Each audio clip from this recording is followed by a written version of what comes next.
বসন্তের চৈত্র মাসের দুর্গাপুজো, নাম তার বাসন্তী পুজো। এই বাসন্তী পুজোই কি আসল দুর্গাপুজো? আপনাদের কি জানা আছে এই সময় কেন এই দুর্গাপূজা হয়?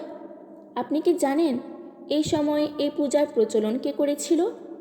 পৌরাণিক তথ্য অনুযায়ী এই পূজার ইতিহাসই বা কী? সম্পূর্ণ দুর্গা ঠাকুরের মতোই এই প্রতিমা এবং একই নিয়মানুসারে কেন এই পূজা হয়? যদি এটি আসল দুর্গাপূজা হয়ে থাকে, তাহলে শরৎকালের পুজো কেনই বা এত জাঁকজমকভাবে হয়? হিন্দু ধর্মাবলম্বীর একজন কৌতূহলী বাঙালি হয়ে যদি এই সকল প্রশ্নের সঠিক উত্তর আপনি জানতে চান, তাহলে এই তপবন টিভির আজকের এই প্রতিবেদনটি আপনার জন্য। সাথে আমি তিথিপাল। হিন্দু ধর্মের প্রত্যেক বাঙালির কাছেই প্রধান ধর্মীয় উৎসব হলো দুর্গাপুজো। আমাদের এই বাংলায় প্রথম দুর্গাপূজার প্রচলন করেন রাজা সুরথ। বাসন্তী পুজো চৈত্র মাসের শুক্লপক্ষে অনুষ্ঠিত হয়। রাজা সুরথ বসন্তকালে প্রথম এই দুর্গাপূজার প্রচলন করেছিল বলেই এই পূজার নাম হয় বাসন্তী পূজা। রাজা সুরথ ছিলেন একজন সুশাসক এবং দক্ষ যোদ্ধা। তার বিশেষ খ্যাতি ছিল। তিনি ক্ষত্রিয় বংশের একজন রাজা ছিলেন। শোনা যায় কোনো যুদ্ধে সে পরাজিত হয়নি। কিন্তু রাজা সুরথের প্রতিবেশী রাজ্য ছিল জগন রাজ্য। এই জগন রাজা সুরথের প্রতি প্রতিহিংসাত্মক মনোভাব নিয়ে তার রাজ্য আক্রমণ করেন এবং রাজা সুরথকে যুদ্ধে পরাজিত করেন।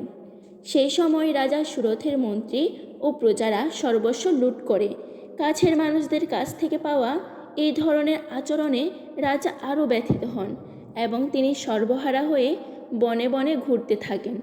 একদিন বনের মধ্যে ঘুরতে ঘুরতে তিনি মেধস ঋষির আশ্রমে গিয়ে উপস্থিত হন। সেখানে মেধস ঋষি সুরথ রাজাকে তার আশ্রমে থাকতে অনুমতি দেন, কিন্তু আশ্রমে থাকাকালীন তিনি তার হারিয়ে যাওয়া রাজ্য এবং প্রজাদের কথা ভেবে অস্থির হয়ে উঠতে থাকে। এরকমই একদিন বনের মধ্যে সুরথ রাজার সাথে সাক্ষাৎ হয় সমাধি নামের এক ব্যক্তির সাথে। তার সাথে কথা বলে তিনি জানতে পারেন তার স্ত্রী ও ছেলে তার সমস্ত বিষয় সম্পত্তি কেড়ে নিয়ে তাকে বিতাড়িত করে দিয়েছে। সুতরাং তিনিও রাজা সুরথের মতো নিজ ব্যক্তির দ্বারা প্রতারিত হয়েছে, কিন্তু তাও মানুষের শান্তি কামনা করে যাচ্ছে। এরপর এনারা তাদের দুঃখের কথা মেধস ঋষির কাছে বললে মেধস ঋষি তাদেরকে মা মহামায়ার কথা বলেন। মেধস ঋষির পরামর্শে রাজা সুরথ নদীর তীরে কঠিন তপস্যা শুরু করেন। পরে মহামায়ার উদ্দেশ্যে বসন্তকালের চৈত্র মাসে দুর্গাপূজা শুরু করে। এই বসন্তকালের দুর্গাপূজাই বাসন্তী পূজা নামে পরিচিত হয়ে ওঠে। এই বাসন্তী পুজোই বাংলার বিভিন্ন স্থানে প্রতি বছরই এই পূজার মতোই রীতি রেওয়াজ মেনেই হয়ে আসছে। তবে শরৎকালের দুর্গাপূজায় বেশি জাঁকজমক হলেও সেই দুর্গাপূজাকে কিন্তু অকালবোধন বলা হয়ে থাকে, কারণ সেই দুর্গাপুজোর আয়োজন অসময়ে হয়ে থাকে। কৃত্তিবাসীর রামায়ণ থেকে জানা যায় শ্রীরামচন্দ্র দেবী সীতাকে উদ্ধারের জন্য রাবণের সাথে যুদ্ধে জয়লাভের কামনায় শরৎকালে মহামায়ার আরাধনা করেছিল। সেই থেকে শরৎকালের পূজা শারদীয় পূজা নামে পরিচিত হয়ে ওঠে।